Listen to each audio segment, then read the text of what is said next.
Egypt's political crisis enters a tense new phase Wednesday after international mediation efforts collapse. Supporters of deposed President Mohamed Morsi say they have no plans to end their protest.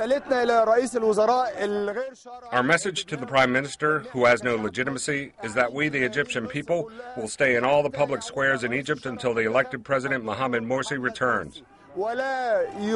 His warnings and threats do not frighten us. This is a peaceful protest, and we have no weapons, and we are not kidnapping anyone. We have the right to protest peacefully in order to demand the return of legitimacy.